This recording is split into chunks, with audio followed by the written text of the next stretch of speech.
안녕하세요, 여러분. 오늘 들려드릴 이야기는 우리 주변에서 흔히 일어날 수 있는, 하지만 누구도 쉽게 말하지 못하는 그런 이야기입니다. 주인공은 52살의 이수연 씨. 대기업 법무팀 부장으로 일하는 그녀는 겉보기엔 누구보다 안정적인 삶을 살고 있었습니다. 25년간의 결혼 생활, 대학생이 된 자녀, 사회적으로 인정받는 직업. 하지만 완벽해 보이는 그녀의 일상에는 아무도 모르는 균열이 서서히 벌어지고 있었습니다. 2024년 3월의 어느 화요일 아침, 수연은 평소와 다름없이 오전 6시 30분에 잠에서 깼습니다. 침실 커튼 사이로 스며드는 아침 햇살이 그녀의 얼굴을 부드럽게 감쌌지만 옆자리에 누워있던 남편 민호의 표정은 어딘지 굳어 보였습니다. 수연은 잠깐 남편을 바라보며 생각했습니다. 요즘 표정이 왜 이렇게 어두워 보이지? 주방으로 향한 수연은 습관적으로 커피 머신을 가동시키고 아침 식사 준비를 시작했습니다. 토스터에서 나오는 빵 굽는 냄새, 달걀을 프라이팬에 올리는 지글거리는 소리, 그리고 멀리서 들리는 민호의 샤워 소리까지. 모든 것이 25년간 반복되어 온 일상의 소리들이었습니다. 하지만 이상하게도 오늘 아침은 그 익숙한 소리들이 왠지 공허하게 느껴졌습니다. 여보, 아침 준비됐어요. 수연이 부엌에서 소리쳤습니다. 민호가 정장 차림으로 식탁에 앉으며 대답했습니다. 고마워. 그런데 오늘 좀 급한 미팅이 있어서 일찍 나가야 할 것 같아. 또 야근하는 거예요? 수연의 목소리에는 미묘한 아쉬움이 섞여 있었습니다. 아니, 오늘은 일찍 들어올게.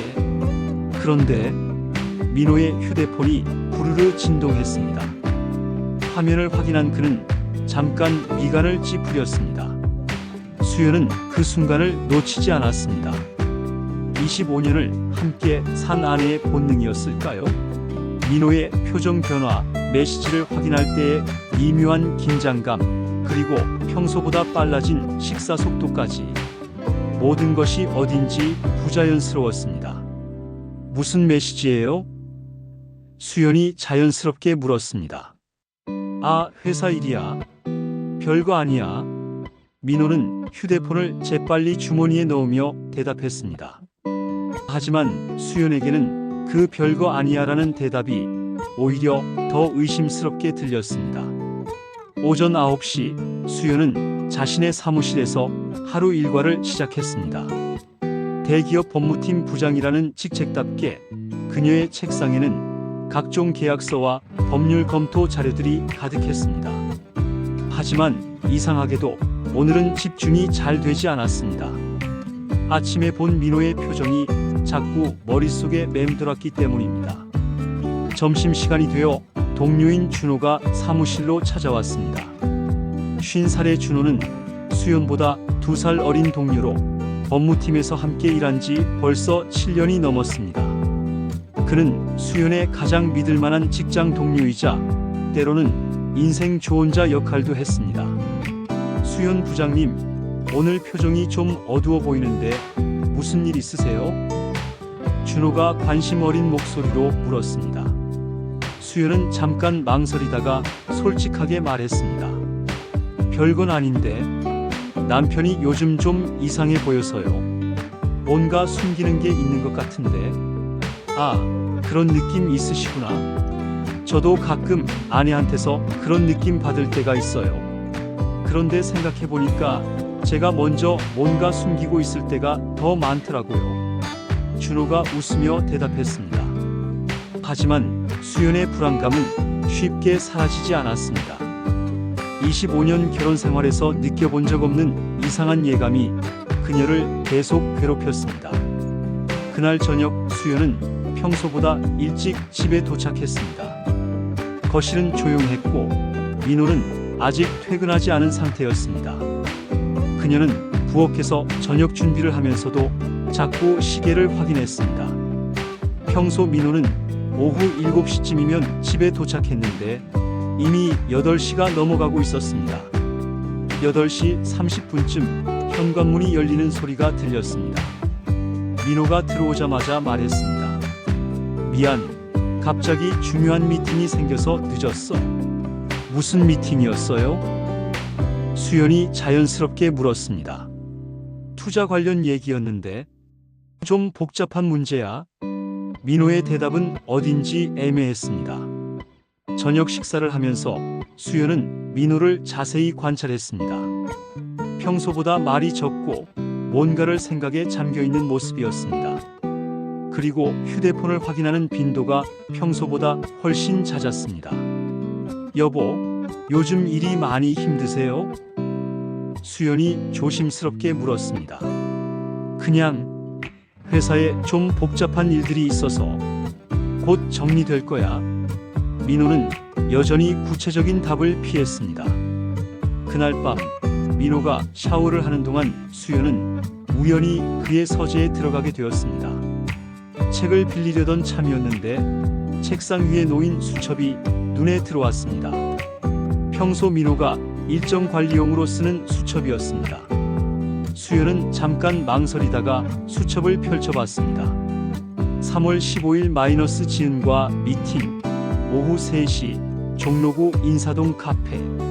3월 18일 마이너스 지은 전화, 오후 7시. 3월 22일 마이너스 지은과 식사, 저녁 8시 강남 레스토랑. 수연의 가슴이 철렁했습니다. 지은이라는 이름이 계속 반복되어 나타나고 있었는데 그녀는 그 이름을 들어본 적이 없었습니다. 더욱 이상한 것은 이 일정들이 모두 최근 몇 주 사이의 것들이라는 점이었습니다. 샤워 소리가 멈추자 수연은 재빨리 수첩을 원래 자리에 놓고 서재를 나왔습니다. 하지만 머릿속에는 지은이라는 이름이 계속 맴돌았습니다. 도대체 누구일까? 왜 민호는 이 사람과 자주 만나면서도 자신에게는 한 번도 언급하지 않았을까? 다음 날 아침 수연은 평소보다 일찍 출근했습니다. 집중할 수가 없었기 때문입니다. 오전 10시쯤 준호가 커피를 들고 그녀의 사무실을 찾았습니다. 어제보다 더 안 좋아 보이시는데 정말 괜찮으세요? 준호가 걱정스러운 표정으로 물었습니다. 수연은 잠깐 망설이다가 솔직하게 말했습니다. 준호 씨, 혹시 남편이 다른 여자와 자주 만나고 있다는 걸 알게 되면 어떻게 해야 할까요? 준호는 잠깐 놀란 표정을 지었습니다. 설마 부장님 남편분이 그런? 확실하지는 않아요. 그냥 며칠 전부터 이상한 느낌이 들어서요. 그리고 어제 우연히 일정표에서 모르는 여자 이름을 봤거든요. 점심시간에 수연은 절친한 친구 지연과 만나기로 했습니다. 51살의 지연은 수연과 대학 동창으로 서로의 결혼 생활에 대해 가장 솔직하게 이야기할 수 있는 사이였습니다. 수연아, 얼굴이 왜 이렇게 어두워? 지연이 카페에서 만나자마자 물었습니다. 수연은 지연에게 지난 며칠간의 상황을 자세히 설명했습니다. 민호의 이상한 행동, 수첩에서 발견한 지은이라는 이름까지 모든 것을 털어놨습니다. 지연은 심각한 표정으로 수연의 이야기를 들었습니다. 그리고 잠깐 망설이더니 입을 열었습니다. 수연아, 혹시 그 지은이라는 사람이 민호 오빠의 예전 연인은 아닐까? 예전 연인? 수연이 놀란 표정으로 물었습니다. 사실 얼마 전에 우연히 들은 얘기인데 민호 오빠가 결혼하기 전에 꽤 진지하게 만난 사람이 있었다고 하더라. 그 사람 이름이 지은이었던 것 같아. 며칠 후 지연에게서 연락이 왔습니다. 수연아, 지은이라는 사람에 대해 알아봤어. 그 사람이 민호 오빠의 대학 선배이자 예전 연인이 맞는 것 같아. 그리고 지금 투자 회사를 운영하고 있대. 그리고 수연아, 그 사람이 너를 만나고 싶어 한다고 하더라. 수연은 고민에 빠졌습니다. 민호의 전 연인과 만난다는 것 자체가 부담스러웠지만 동시에 진실을 알고 싶은 마음도 컸습니다. 결국 수연은 지은과 만나기로 결정했습니다. 수요일 오후 3시 강남의 한 호텔 라운지에서 지은과 만났습니다. 키가 크고 우아한 모습의 53살 여성이었습니다. 수연이 인사동에서 봤던 바로 그 여성이었습니다. 수연 씨시죠? 저는 지은입니다. 지은이 손을 내밀며 인사했습니다. 목소리는 차분했지만 어딘지 날카로운 느낌이 있었습니다. 민호와는 어떤 사이신가요? 수연이 조심스럽게 물었습니다. 지은이 잠깐 웃으며 대답했습니다. 대학 때 2년 정도 만났어요. 꽤 진지한 사이였죠. 그런데 민호가 수연 씨를 만나면서 헤어지게 됐고요. 그런데 왜 지금? 수연이 말을 잇지 못했습니다. 몇 달 전에 민호가 저에게 연락을 했어요. 투자 관련해서 도움이 필요하다고 하면서요. 처음에는 단순한 비즈니스 관계라고 생각했는데 점점 예전 감정이 살아나는 것 같더라고요. 지은은 최근 몇 주간 민호와의 만남에 대해 솔직하게 이야기했습니다. 투자 상담으로 시작된 만남이 점점 개인적인 이야기로 이어졌고 민호가 결혼 생활에 어려움을 토로했다는 것까지. 심지어 지은에게 당신과 결혼했어야 했는데 라는 말까지 했다고 했습니다. 수연 씨, 저는 정말 민호와 다시 시작할 생각은 없어요.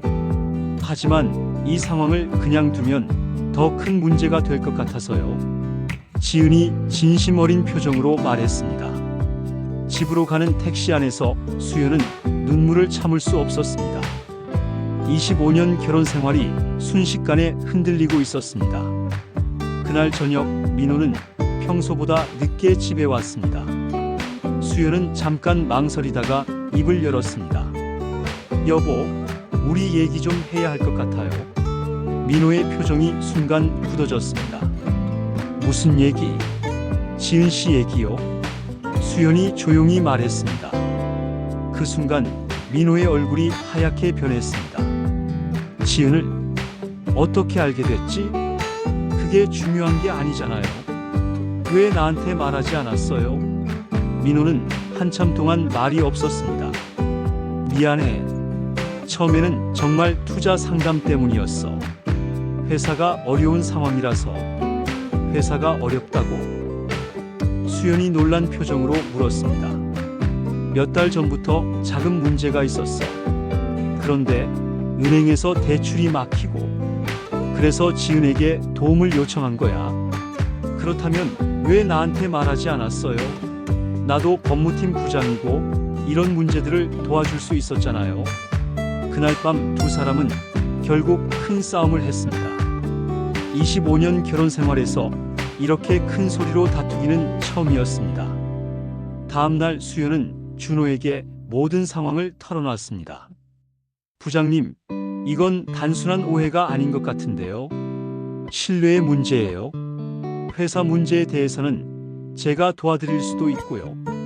그날 저녁 수연은 민호에게 다시 대화를 요청했습니다. 회사 일부터 솔직하게 얘기해 주세요. 민호는 작년부터의 어려운 상황을 자세히 설명했습니다. 그렇다면 지은 씨와의 관계는 정말 비즈니스뿐인가요? 민호는 한참 동안 대답하지 못했습니다. 처음에는 정말 투자 상담 때문이었어. 그런데 지은과 만나면서 예전 감정이 다시 살아나는 것 같았어. 미안해, 수연아. 수연은 민호에게 당분간 각자의 시간을 가져보자고 제안했습니다. 일주일 후 준호의 도움으로 민호 회사의 재정 상황을 파악했습니다. 생각보다 심각하지 않았고 해결 방안도 찾을 수 있었습니다. 2주 후 두 사람은 다시 대화를 나눴습니다. 여보, 회사 문제는 함께 해결할 수 있어요. 수연이 해결 방안을 설명했습니다. 수연아, 정말 고마워. 내가 너무 바보였어. 앞으로는 무조건 함께 상의해요. 그리고 지은 씨와는 완전히 정리해야 해요. 알아. 이미 정리했어. 한 달 후 회사 문제는 해결되었고 두 사람의 신뢰도 회복되기 시작했습니다. 결혼 26주년을 맞은 날 민호가 말했습니다. 작년 그 일이 있어서 오히려 다행이야. 현재 수연과 민호는 이전보다 더 많은 대화를 나누며 살고 있습니다. 오늘의 이야기가 여러분에게도 작은 도움이 되었기를 바랍니다. 감사합니다.